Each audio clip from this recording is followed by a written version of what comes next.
mid lane pa rin ng Selena at Gatot Kacha magiging roam para sa Aurora Hunters.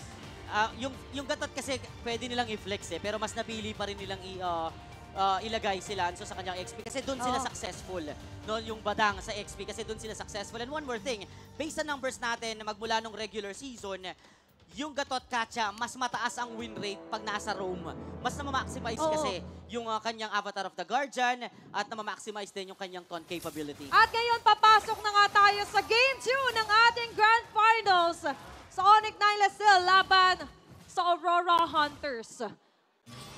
Tignan natin kung makakabawi nga ba ang Hunters dito laban sa Wildcats. Hindi nila gustong bigyan ng momentum.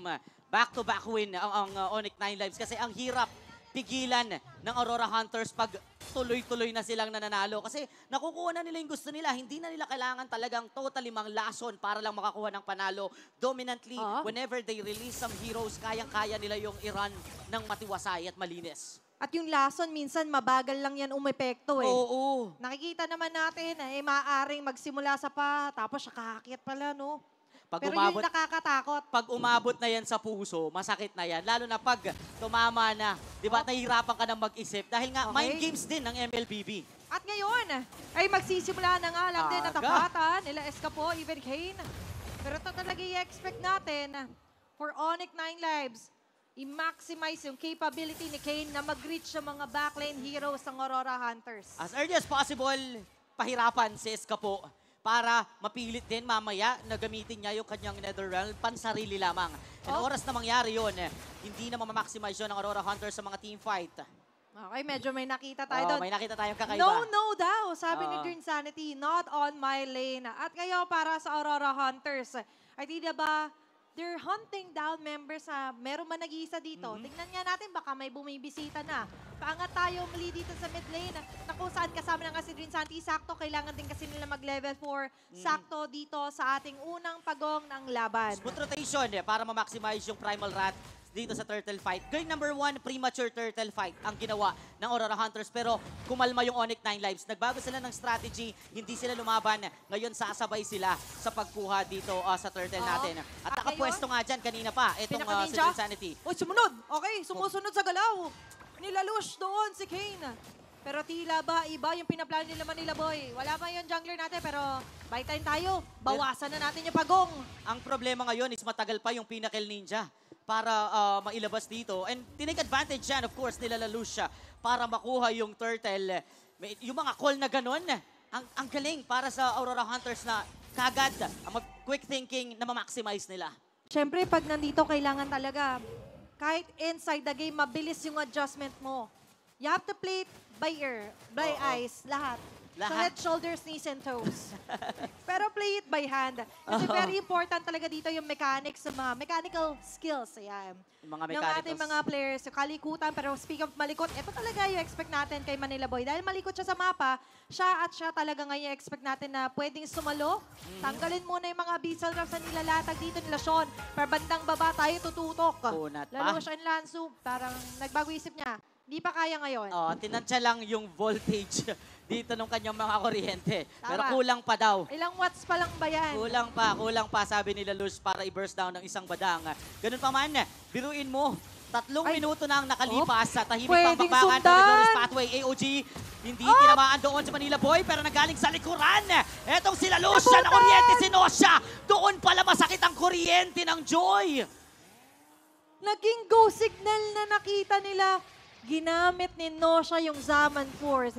Meaning na walang pantakaso, na orasan na yung Purify, kaka-up pa lang na Purify. So that was certainly a calculated kill para sa Aurora Hunters. And take note, 4 minutes pa lang, first blood pa lamang yun, Topet. Malaking bagay yan, nakuha pa nila Lush. Compare mo sa mga naging laban natin previously sa playoffs, yun ang pinakamahabang walang first blood. Talagang ang tahimik ng naging sitwasyon. Pero maganda naman yung pamimigla ni Manila Boy. Nakuha niya. Di ba, naka-off guard doon si Nosha. Pero meron din bakbakan dito sa may ibaba. Dream Sanity ang tinatansya dito nila Kane. At ngayon, nakikita rin naman natin for Aurora Hunters, very wary sila. Hindi nila hinahayaan na may nag-iisa. Kasi nga, ito yung mga dadalawan ng isang Hanzo. Speaking of which, hindi lang naman Hanzo yung kanilang dilema dito. yung mga Pana, Panishon, the man of the hour, man of action. Pero sa ngayon, Manila Boy, very motivated to give that information. Nandito sila, Kaloy. Possible na i-contest din to Oops. ng Onyx 9 Lives. Pero ayan na naman. Hindi pa. Hindi pa ginugo talaga ng Hindi Onyx pa. 9 Lives. Medyo mabagal pa yung Oo. action dito ng Onyx 9 Lives. We expected more of those dives from the Abyssal Arrows and then Yeah. yung Pinnacle Ninja. Pero nagfe-fail kasi yun. Na-anticipate ng Aurora Hunters yung mga atake at naiilagan nila. Lalo na itong si Kane magmula kanina. Kaya nga hanggang ngayon wala pang kumapit. kill. Sinosya ang lalapitan ni Manila Boy. Pero zone out lang pala ang Onyx 9 Lives para makuha itong pagong. Makakapasok si Kane, Pinnacle Ninja. Naglatag Pupuruhan na. sa likuran yung Oya back ni Manila Boy. Pero nandoon ang Abutan revitalize at nakatakas yung kabayo. Ay! Lalusha will continue to take the turtle. Pero Pwede biglang silang didikatan umabol. sa likuran itong sila Nosha at Kaloy. Maghahabol pa. Ay, bumalik. Laso papasok. Pero hindi na nga nakapwestong muli ang Wildcats. Very good decision making para sa Aurora Hunters na nakita nila, wala nang panglatag dito ibang mga members sa Onyx 9 Lives. Nakita ko yung pag-U-turn nila Lucia eh. The moment that he noticed na yung objective mas importante sa ngayon, doon muna tayo umikot. Tinatayuan. Uy! Pero sa ngayon, ito pala yung mga gustong galawan ng Onyx 9 Lives na Lucia likod. Pupuntahan ng tunay na katawan ni Kane. Sa unang pagkakataon, nakakuha rin ng kill si Kane. So medyo naramdaman yun netong ni Drain Sanity. Magmula kasi kanina, failed yung mga ganong Pinnacle Ninja kaya nawala din sa kanila yung turtle. But with the kill through the Edith, pwede nang medyo maging delikado ang sitwasyon nila Atams or ni Escapo pag Oo. sila yung dinikitan ni Kane. Kaya ngayon, sobrang ingat ni Atams. And take note, naka-Sky Piercer na rin siya dito. Oo. So the next skills that he wants to attain ay dadagdag na stacks Oo dyan nga. sa Star Piercer na yan. And expect him to be more active na Yeah. para sumama sa mga clash para makuha yung kill na yun. Kung hindi man siya isasama, dalin namin yung Clash kaya sa'yo. Pwede, Kami na no? mismo isasama sa'yo kasi he's the best target for now para sa Onyx 9 Lives. And with that said, kita mo naman yung reaction din dito nila Manila Boy. As much as possible, yung formation nila, nakikita nila lagi yung position ni Atams kung merong mga nagbabantay. Pre-accuracy ng mga pana dito ni Sean ay medyo mataas-taas. Kaso hindi pa rin nila ginago. Hindi pa tayo nakakita ng mga extended team fights sa ngayon. Tupi. Hindi pa. Talagang mabilisan yung pick-off and then pakurot-kurot lang yung mga clash natin and then they will focus on objective. And so far, yung mga objective clash na ganun ay naipapanalo ng Aurora Hunter. So they just need to maintain the control pagdating sa mga objectives and iwasan talaga na mapatay sila ni Kane. 1-1 kill score. 7 minutes into the Umagal, game. no? Pero pareho silang nag-aantay. Pareho silang tila ba fine-face yung sarili nila. Sabi nila kailangan i-reserve natin yung stamina natin but without compromising the quality of the kills and plays and clashes na pwede nating gawin. Ayan na nga, biglang nagkagulo si Lanzo. Ang nangalahati yung buhay Manila Boy. Pupronta pa na hindi tatama. Nakapwestong muli ang Aurora Hunters dito para mapasa kanila. Naglatag. Ang pagong Sinosha manggagaling sa may Deadly. Pupunta siya din Drain Sanity. Primal Rat na kuryente doon Sinosha takbo. Flicker in pa siya. OG walang tinamaan si Kaloy. Ay, nandito na nga lang din pagsunod nila Manila Boy sa Kate sa may pinakadulo. Netherrealm masagot! Na-kontra pa siya doon! Napatagal pa nag-aabang. yung buhay. Nakita Dalas siya! tatagos pero tinamaan siya ng pana. Nakatakas at nakalayo ang mga members ng ONL. Pero yung turtle kanina nag-evolve na sa Lord at mas maganda ang pwesto ng Hunters. Naghahanap ba kayo ng aksyon? O ito aksyon? At after that action, ngayon, for Aurora Hunters, after a kill, diretso tayo sa Lord. Lord yan, imagine mo. Napaganda bigla yung pagbabago ng sitwasyon sa kanila. And nung pumasok si Nosha, change target. Ang ganda nung ginawa nila. Nakafocus sila doon kay Manila Boy and kay Lalush. Kay Lanzo na pulado na. Then nung nakita nila si Nosha na sumasayaw, uy, ikaw na lang. And doon na lahat nangyari. Nag-flicker in pa si Drain Sanity with the Primal Wrath para lang talaga matoda si Nosha. Diba? At ngayon, para sa Aurora Hunters, okay, Nosha, right? So yan yung magiging target nila. Kanina, napakalikot. Ngayon, kaya na nilang habulin. At ngayon, nandyan na naman si Manila Boy. Magandang glorious pathway nila tagaga. Nasa inner turret na ang Onyx Nales. Pati ang Aurora Hunters Lanzo sa likod. Lalaban naman sa loob ng AOG! tore ang Wildcats. Netherrealm! AOG! Tinamaan ang apat pero may Netherrealm para mapahaba yung buhay ng Hunter sa patay. Doon si Kaloy, aatras ang members ng Onyx 9 Lives. Pero yung Lord ay kanilang nang napuksaw. Pero hindi nalusaw yung mga minions. Kaya yung mga side lanes pwedeng ituloy-tuloy ng Aurora Hunters. At ngayon, makikita natin for Aurora Hunters, the discipline, mas gusto muna nila na ubusin outer in the third here on the bottom side. Even the middle lane ay nasimot na nga nila. 6K gold lead, tupi. Ang laki. Na ngayon ay magsa-10 minuto pa lang at hindi nila pinagbibigyan na makakita ng window ang Onyx 9 Lives sa kanila. Napaka-calculated ng game na to for Aurora Hunters. You can see their aggression. But time to time nandoon yung yung calculation nila kung kaya nilang lumaban, kung hindi sila mapapunish doon sa teamfight because of that Nether Realm. And now, nasa loob na sila ng teritoryo dito ng Onyx 9 Lives. Nag-a-attempt si Kane sa kanyang Pinnacle Ninja. Pero nasabayan pa rin yan ng Hunters. Patuloy na nahihirapan ng Hanzong kumuha ng kill.